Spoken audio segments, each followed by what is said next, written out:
Hey guys, it's Frederik. This is the FWX podcast. I want to continue talking about my coverage of the Mission Impossible franchise, and I'm gonna do that with the next movie in this franchise, and that is Mission Impossible 3. Here's the poster with our main guy, Tom Cruise, as Ethan Hunt.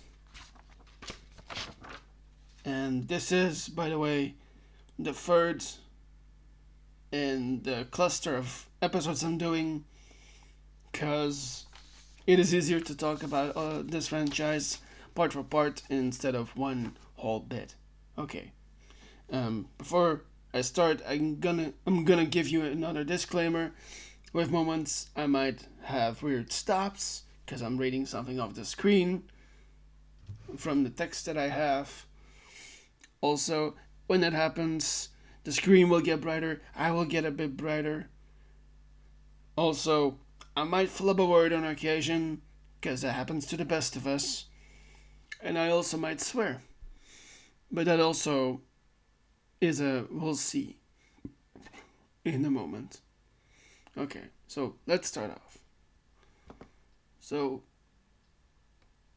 third movie in, Ethan has had quite a few adventures now, and he has retired from field work, and he has settled down now with his fiancée. I should mention for a moment here that I will cover the characters, I will cover the story, I have a cool picture here with the cast of this movie. I'm gonna point at it at moments. And I'm gonna start that here with the person that Ethan has come to live with. That is this woman right here. The one right next to him. Julia Mead. She is a nurse and she is his fiancée. They have officially gotten engaged and they're living together. And she's played by the amazing Michelle Monaghan that you see in this picture right here. Okay.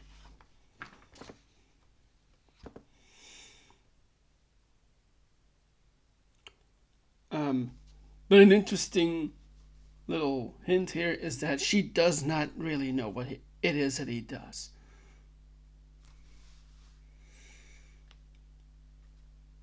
As Ethan, like I said, is no longer a field agent, but he is still working for the IMF as he is training recruits.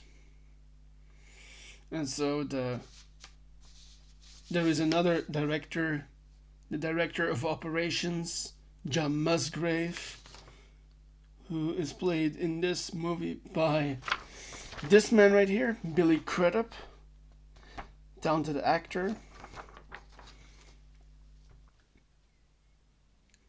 With a special mission to rescue someone that works for him, Lindsay Ferris. And I believe I have a picture of her. Yes, right here. Lindsay Ferris, played by Kerry Russell, who you might know from, and I'm gonna look this up for just a second.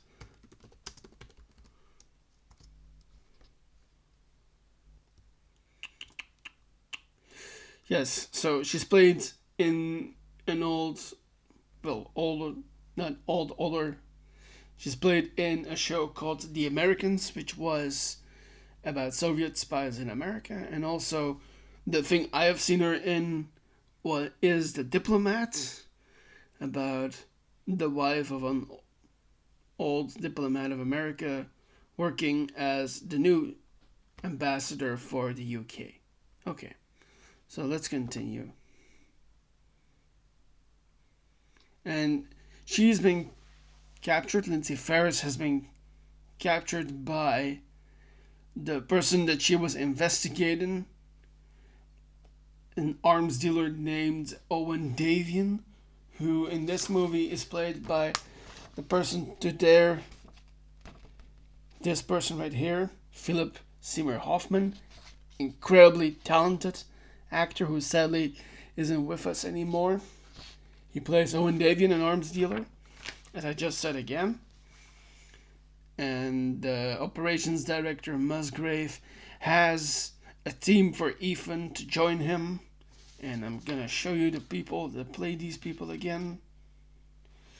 And these are also interesting actors that I've seen in other things. For instance, this man, Declan Gormley, played by Jonathan Rhys-Meyers, who I have seen in the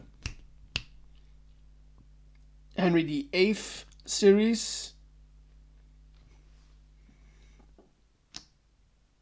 And also Jen Lei, played by Maggie Q, the action actress. She's also known for other roles, but I know her best from Designated Survivor and other action roles as the protege. Okay. And his old partner, Luther Stickle, of course, played by Ving Rhames. Ving Rhames right here. Okay, and so the team goes to Berlin, where they manage to rescue Lindsay and also collect two computers, two laptops that are there that are damaged. And as they're rescuing her, as they are escaping, well, as they're running away from having rescued Lindsay, Ethan discovers that something is off with Lindsay and that there is in fact an explosive pellet in her head. And he's trying to get at it to get it out. And he's trying to use this trying to do this with a defibrillator. You know, the thing that can stop or start your heart again if your heart is failing. But he can't do it in time, and unfortunately she dies. And they return to America, and Ethan learns that he has something in his mailbox, a postcard from Lindsay. And there is a magnetic microdot on the stamp. And we meet up with someone else that we come to know, especially now, but also later, even more in the series. And that is Benji Dunn, who is played by Mr. Simon Pegg, talented British actor. And he's a technician for the IMF. And he has gotten enough data from those laptops that they have recovered. And the information that he has found is that this arms dealer is going to be in the Vatican to obtain a very mysterious item that is called the rabbit's foot. Although it is not clear exactly what the rabbit's foot is. And before this happens, Ethan goes to see Julia at her job in the hospital. And because things matter, they have a very spontaneous and surprising wedding. Yes, so they officially get married. And because Ethan has now gotten involved with this mission, he is planning an off-the-books mission to get this arms dealer, because he used to train Lindsay and he wants to get this done so that he can live in peace with his wife.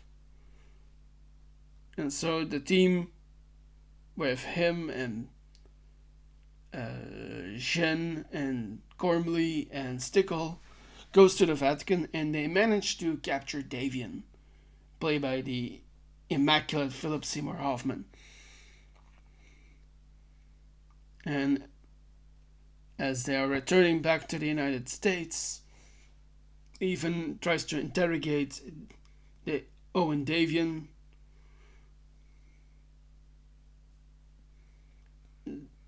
even notices that his interrogation techniques are really not working, and this guy is just completely unfazed. Only for him to promise that he will kill everyone that Ethan cares about.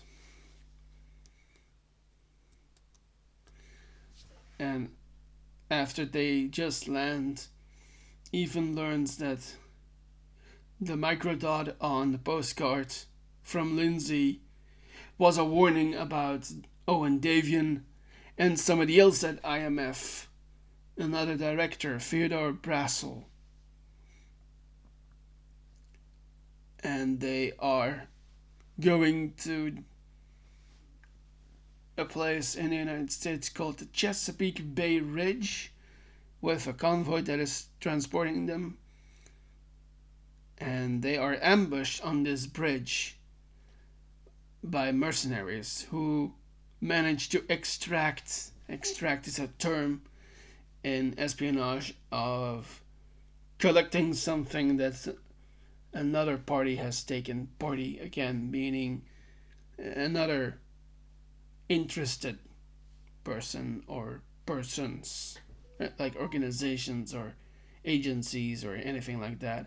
And so these mercenaries manage to get Davian out of the convoy. And Ethan remembers that promise that Davian has. And he realizes that his wife, Julia, is in incredible danger right now. And so he races to her work, to the hospital.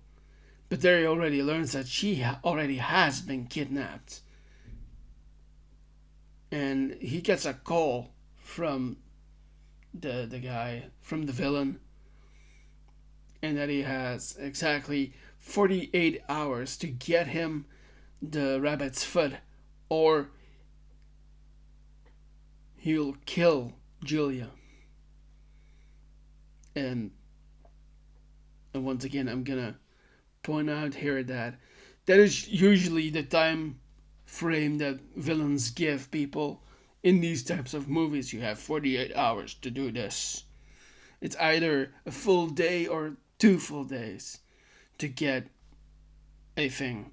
In this case, the rabbit's foot, which, by the way, is a common trope in these movies, if not all movies, where you need to get something for something else to work out. And there's a name for this that we use in storytelling and stories. And I am absolutely blanking on the name, so I'm gonna look that up for just a moment. I'm gonna give you, in the meantime,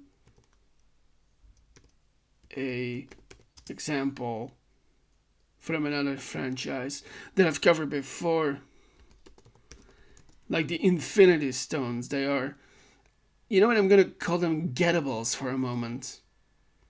It's almost a little like in a video game, like you need, I've found the word. It is called a MacGuffin. That is the trope word for the item that you need to have so you can further the plot. You need to get something that is valuable, as and that can be anything from very valuable, colorful stones like the Infinity Stones in Marvel in the Infinity Saga, to I'm gonna say the Hallows in Harry Potter, or the Horcruxes in Harry Potter. So that is all part of storytelling, and that is what happens in this movie in Mission Impossible 3, where Ethan and the team needs to get the rabbit's foot. Okay, and that leads us back to this movie. And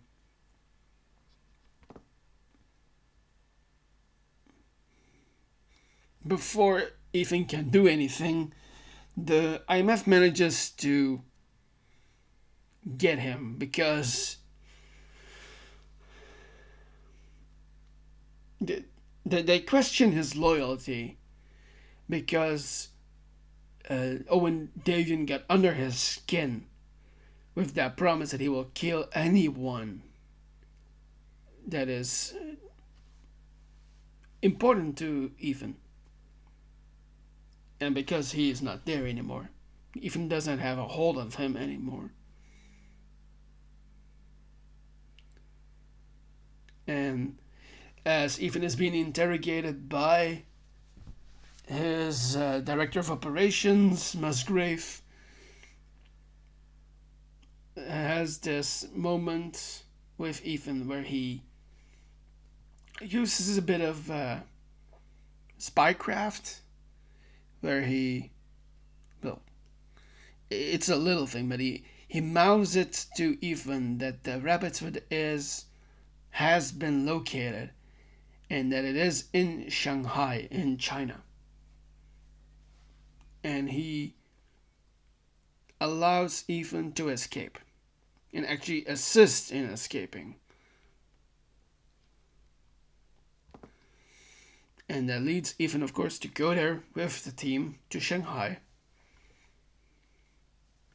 And Musgrave has given them the guys that they're actually on another operation to justify it to his superior or superiors or colleagues, as the IMF has a different kind of structure compared to other US agencies. And in Shanghai, the team manages to get this MacGuffin, the rabbit's foot, and Davian, who is about as sinister and clever as Ethan is, tranquilizes the protagonist, our main guy, Ethan, and he plants one of those similar kind of explosives that he put in Lindsay Ferris's head. And tranquilizing means putting like a really strong agent that knocks a person out. And so at a later point, Ethan wakes up from the tranquilizer and he sees that Owen Davian is now holding Julia at gunpoint. But she also has been covered up. There is a thing around her mouth that gags her. She's not allowed to scream or say or do anything. And Davian says to Ethan that I will count to 10.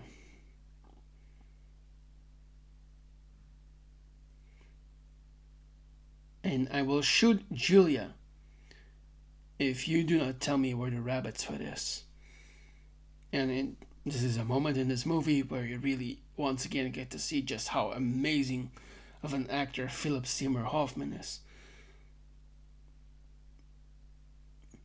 And Ethan makes it clear to him that he 100% has the real rabbit's foot. Davian just shoots Julia and he goes away. He leaves the two of them. And then we get the arrival of Musgrave. And he reveals that actually he was a traitor of the IMF.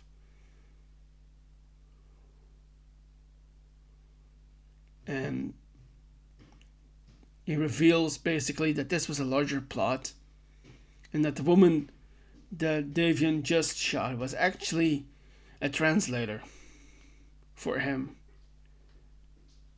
who confirmed to him that this was the rabbit's foot that Ethan brought along, that it 100% is the real one, the real MacGuffin.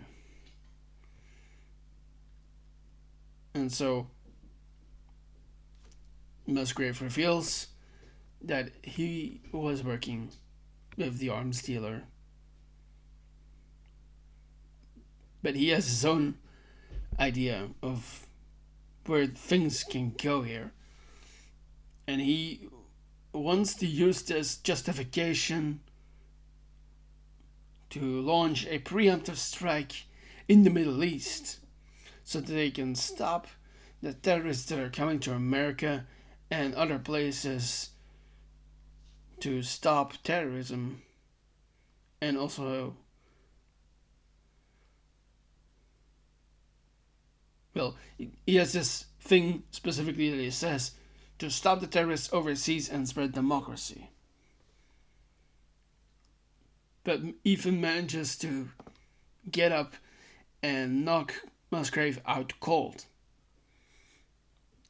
And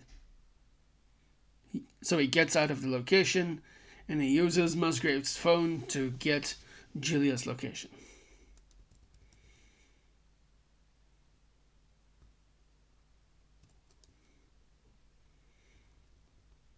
And here he gets a little help from our friends Benji Dunn, played by Simon Pegg.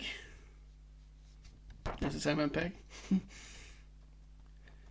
And Ethan manages to locate Julia, but of course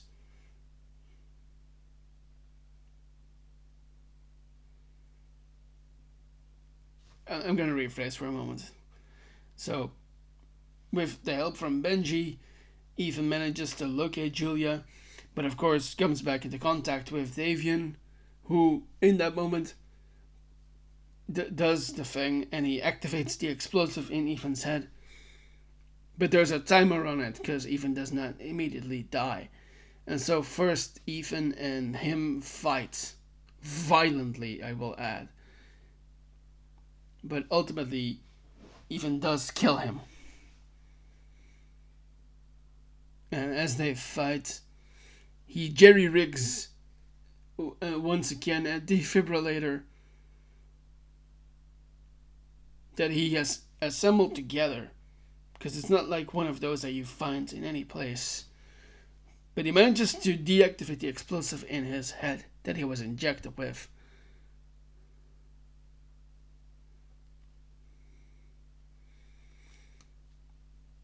And he frees her.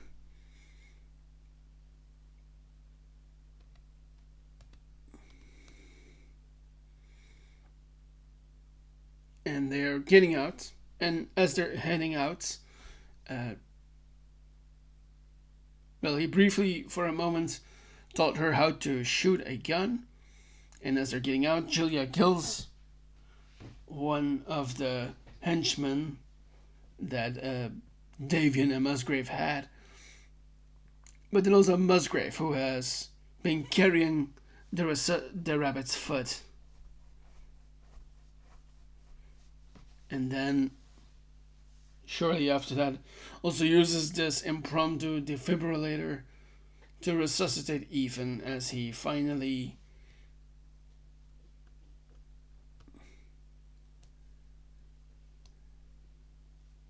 comes back from the edge of darkness, from death, basically. And he finally confirms to her that because all of this is this distressing stuff and situation that they got into, and so he reveals what he has been doing all his life, and he has been working for the IMF. And they return home to America, where the director Brassel and the other IMF agents congratulate Ethan as he and Julia finally depart for their honeymoon. And so that brings this movie to an end. So that's Free for Free, a situation that evolves into something more that ultimately does finally luckily end with a good ending. And so that brings us to the end of this episode. Thank you so much for listening and watching to me rambling about Mission Impossible. Please like and comment if you want. You can also share this with someone you know, whether it's a friend or a family or someone from work, so this channel can grow, so this podcast can grow. And so thank you very much for doing that. I'll see you in the next video as we talk about the more modern Mission Impossible movies. So, thanks for all of that. See you in the next video.